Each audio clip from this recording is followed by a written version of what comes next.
Hello friends, आज आप cell invoice जोशू के આપણે જે શેરની ખરીદી કરી છે એના વેચાણ બિલ કઈ રીતે નાખીશું। અહીં શેર એન્ટ્રીમાં જશું, એમાં છે ઇનવોઇસ, અહીં એડ કરીશું ફ્રેન્ડ્સ। અહીં 5 પૈસા કેપિટલમાં લેશું, ત્યાર પછી ઇન્વેસ્ટમેન્ટ ડેટ આપેલું છે ફ્રેન્ડ્સ, या 25 ચાર્જ લઈ લેશું। અહીં બિલ નંબરમાં અત્યારે લઈ લેશું કારણ કે મારી પાસે સેલ બિલ નથી ફ્રેન્ડ્સ। અહીં સેન્ટ્રલ બેંક ઓફ ઇન્ડિયા લેશું, ત્યાર પછી અહીં સેલ લેશું, या નોર્મલ લેશું ફ્રેન્ડ્સ। ક્વોન્ટિટીમાં 1 લેશું, રેટ આપેલું છે તો આપણે 18 કે એમ કંઈકમાં ખરીદી કરેલી હતી તો આપણે હવે એને 25 રૂપિયામાં વેચી દઈશું ફ્રેન્ડ્સ। ત્યાર પછી બ્રોકરેજ આપેલું છે તો અહીં 0.46 લઈ લેશું, एंटर આપીશું ફ્રેન્ડ, एंटर આપીશું। STT આપેલું છે, અહીં एंटर આપીશું। ત્યાર પછી અહીં ઇન્ટિગ્રેટેડ ટેક્સ આપેલું છે એટલે કે એ આપણે લઈ લેશું।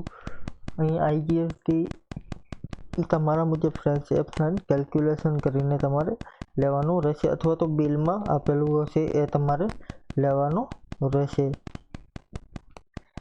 અહીં F9 કરીને કેલ્ક્યુલેટર ખોલી લેશું। ત્યાર પછી IGST છે તો અહીં 25 રૂપિયાનો IGST લઈ લેશું।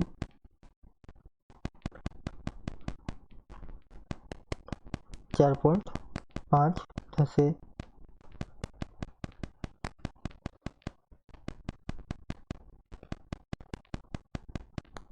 સોરી ફ્રેન્ડ્સ, GSTની આપણે ગણતરી કરીશું।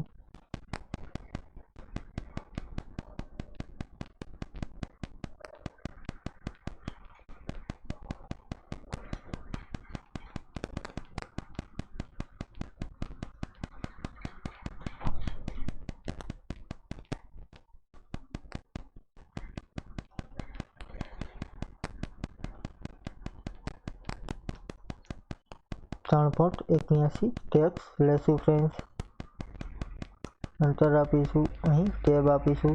ત્યાર પછી અહીં ઇન્ટિગ્રેટેડ ટેક્સ આપેલું છે, સ્ટેમ્પ ડ્યુટી, BSC ટ્રાન્ઝેક્શન અને રાઉન્ડ ઓફ એક્સચેન્જ। અહીં દરેક વસ્તુ જે આવતી હોય તમારા બ્રોકરેજ પ્રમાણે, એટલે કે તમારો જે બ્રોકર છે એના બિલ મુજબ તમારે અહીં એન્ટ્રી એડ કરવાની રહેશે।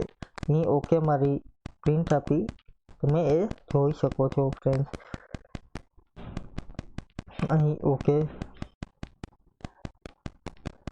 તો અહીં જોશો તો આ પ્રકારની ડિટેલ તમને જોવા મળશે। Thank you friends. કાલે આપણે અહીં ડિટેલમાં એનો રિપોર્ટ જોઈ લેશું, એટલે શેરનું આપણે જે પૂરું થશે ત્યાર પછી IPOની અમુક વિગત છે તો એ પણ આપણે જોઈ લેશું। Thank you. આજનો આપણો જે પોઈન્ટ છે એ પૂરો, કાલે ફરીથી નવો પોઈન્ટ જોશું। Thank you friends.